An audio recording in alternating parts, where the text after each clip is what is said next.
किसी भी चीज़ को समझने के लिए सबसे पहले मन को शांत रखना चाहिए और फिर काम पर ध्यान देना चाहिए, क्योंकि हम मन से ही प्रश्न खोज लेते हैं और मन में ही जवाब देकर बैठ जाते हैं। भगवान कृष्ण ने मन को शांत रखने के लिए दो चीज़ें बताई हैं।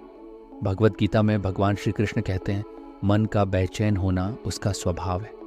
हमारे मन को लगता है कि अगर वह अलग अलग बातों के बारे में सोचता रहेगा तो हमें आने वाली हर मुश्किल और मुसीबत से बचा लेगा, पर ऐसा होता नहीं है। हम अपने जीवन का काफ़ी अधिक समय सोच विचार करके परेशान होने में निकाल देते हैं। भगवान श्री कृष्ण कहते हैं कि मन का यह स्वभाव बदलना मुश्किल ज़रूर है, असंभव नहीं। अच्छा, अब आप एक बात बताइए, क्या आप कौए को कह सकते हैं कि वो कांव कांव की आवाज़ ना करे? या फिर क्या आप किसी मेंढक को कह सकते हैं कि वह पानी देखते ही ऊंची छलांग ना मारे? हमारे मन का भी कुछ ऐसा ही है। जीवन में कुछ भी होता है, अच्छा या बुरा, हमारा मन उस पर कांव कांव कांव करने लगता है। कांव कांव से मेरा मतलब है चिंता करना, व्याकुल होना। कोई बुरी बात होती भी नहीं है और मन परेशानी की ऊंची ऊंची लपटें लेने लगता है।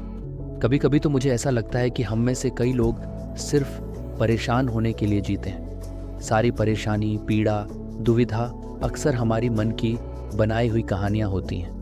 भगवान श्री कृष्ण हमें हमारे मन को शांत और स्थिर करने के लिए दो उपाय देते हैं।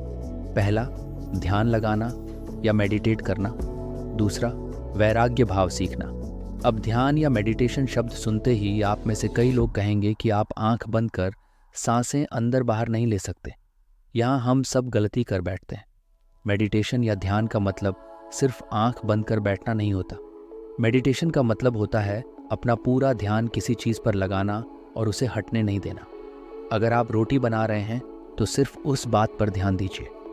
अगर आप पिक्चर देख रहे हैं तो अपना पूरा ध्यान पिक्चर पर लगाएं। ये मत सोचिए कि पिक्चर देखकर आप अपना कितना वक्त बर्बाद कर रहे हैं।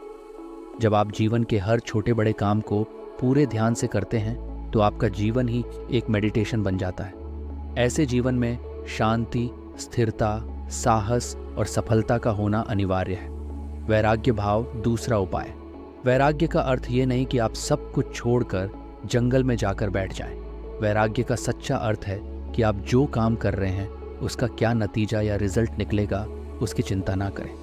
जैसे अगर आपने कोई इंटरव्यू दिया, आप ये कर सकते हैं कि पूरे मन से तैयारी करें और अपना बेस्ट देकर आ जाएं।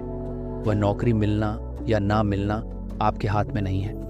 इस नतीजे के पीछे अलग अलग चीज़ें हैं जो आपके बिल्कुल कंट्रोल में नहीं। तो जिस चीज़ के बारे में आप कुछ कर नहीं सकते उसके बारे में चिंता भी ना करें। यही वैराग्य का सच्चा मतलब होता है। और यही है भगवान श्री कृष्ण का दूसरा उपाय, मन को चिंता की लपटों से बचाने का। याद रखिए, आप पूरे के पूरे इंसान हैं। समझदारी, संयम और कुशलता से भरे इंसान।